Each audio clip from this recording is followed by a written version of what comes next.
નમસ્કાર મિત્રો, પ્રેરણા ન્યૂઝમાં આપનું સ્વાગત છે। આજ રોજ માગરોડ ખારવા સમાજ પ્રેરિત બંદર શૈક્ષણિક સંકુલ આયોજિત ગણિત વિજ્ઞાન પ્રદર્શન મેળો યોજાયો।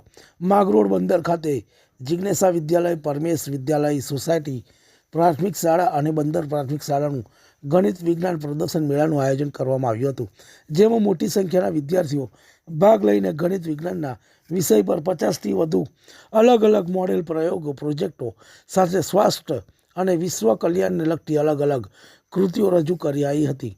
બાળકોને વૈજ્ઞાનિક અભિગમ સાકાર થાય તેવા ઉમદા હેતુ સાથે ખારવા સમાજ દ્વારા બંદર ખાતે ગણિત વિજ્ઞાન પ્રદર્શન મેળાનું નિહાળવામાં આવેલા વાલીઓ સહિત ખારવા સમાજના વેલજીભાઈ મસાણી, તુલસીભાઈ ગોસિયા, શહેર ભાજપ પ્રમુખ વિનેશભાઈ સોમૈયા સહિત મહેમાનો સમક્ષ વિદ્યાર્થીઓએ વિવિધ કૃતિઓ વિશે સુંદર માહિતી પણ પૂરી પાડી હતી।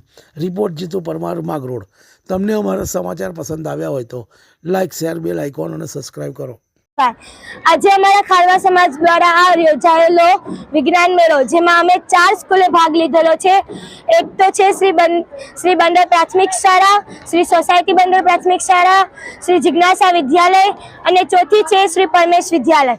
આ વિજ્ઞાન મેળો અમે બધા એટલા માટે યોજાયેલો છે કે મનુષ્યને અથવા વ્યક્તિઓને અથવા બાળકોને જીવનમાં નવી નવી પ્રવૃત્તિઓ બનાવવાની રીત આવતી જાય, કેવી રીતે કઈ વસ્તુ બનાવવાની હોય તેનો તમને ખ્યાલ રહેતો જાય। અને હા, આ બધી પ્રકૃતિ અને કુદરતી અને પ્રદૂષણ દ્વારા કેવી રીતે બચવું અને તેના માટે અમે આખા વિજ્ઞાન મેળાનું પ્રદર્શન રાખ્યું છે, જેમાં બધા બાળકોને નવી કૃતિઓ દ્વારા તેમને નવું જ્ઞાન મળતું રહે છે। તેમાં અહીંયા બાજુમાં કેટલી બધી કૃતિઓ છે, જેમ કે સર્જનાત્મક કૃતિ, ફૂડ હેલ્થ એન્ડ હાઇજીન, અમારી કૃતિ છે હ્યુમન બોડી એટલે કે મનુષ્યનું શરીર, પ્રદૂષણ જેવી અનેક કૃતિઓ છે। તેમાં અમારી કૃતિનું નામ છે હ્યુમન બોડી એટલે કે મનુષ્યનું શરીર।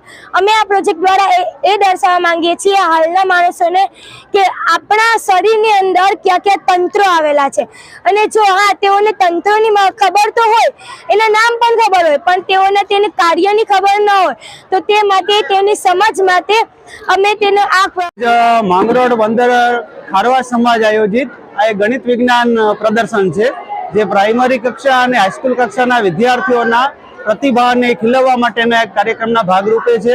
રાજ્ય સરકાર જે પ્રાઇમરી લેવલથી માંડી અને રાજ્ય કક્ષા સુધીના જે ગણિત વિજ્ઞાન પ્રદર્શન કરે છે એ પ્રકારનું જ આ ગણિત વિજ્ઞાન પ્રદર્શન છે। પણ આની ખાસિયત એ છે કે ગુજરાતમાં ક્યાંય પણ ન બને એવું અહીંયા માંગરોળ બંદર ઉપર બની રહ્યું છે કે ખારવા સમાજ પોતે વિદ્યાર્થીઓને પ્રોત્સાહન આપવા માટે થઈ અને પ્રાથમિક કક્ષાથી માંડીને હાઈસ્કૂલ કક્ષાના વિદ્યાર્થીઓ માટે ગણિત વિજ્ઞાનનું પ્રદર્શન કરે છે। અને આ દ્વિતીય છે। ગત વર્ષે પણ આનું આયોજન થયું હતું, જેની અંદર 40 કૃતિઓ હતી। આ વખતે પણ અહીંયા 42 કૃતિઓ છે, જેની અંદર પર્યાવરણ છે, ઇકોસિસ્ટમ છે, ટ્રાન્સપોર્ટને લગતી બાબત છે, શારીર સ્વાસ્થ્ય અને માનવના શરીર ઉત્સર્જન અંગો છે, શરીર રચના શાસ્ત્ર છે અને યોગ છે, પ્રાણાયામ છે। આ દરેક બાબતો આવી જાય સ્વાસ્થ્યને લગતી અને વિશ્વ કલ્યાણને લગતી બાબતો આવી જાય એ બાબતને વિજ્ઞાન ગણિતનું પ્રદર્શન છે એ ખારવા સમાજે આયોજિત કરેલું છે। અને આજ સવારથી માંડી અને સાંજ સુધીમાં લગભગ 1500 જેટલા વિદ્યાર્થીઓ છે એમણે એનો લાભ લીધેલો છે। અને એના દ્વારા 1 માસ જેટલું જે શૈક્ષણિક કાર્ય થાય એના કરતાં પણ વધારે અત્યારે આજે બાળકોને જે પ્રોત્સાહન મળી રહ્યું છે એ શૈક્ષણિક કાર્ય થઈ રહ્યું છે। અને અહીંયાની જે સ્થાનિક જે જનતા છે એ પણ અત્યારે વિજ્ઞાન ગણિત પ્રદર્શન છે એની મુલાકાત લઈ રહી છે। અને આના દ્વારા વિદ્યાર્થીઓમાં જે એક વૈજ્ઞાનિક અભિગમ જે આવે એ સમાજે જ પોતાના હેતુની અંદર રાખેલું છે કે ભાઈ બાળકોમાં વૈજ્ઞાનિક જે અભિગમ છે એ સાકાર થાય। તો આજે એ રીતે હજી 5 વાગ્યા સુધી આ ગણિત વિજ્ઞાન પ્રદર્શન ચાલવાનું છે।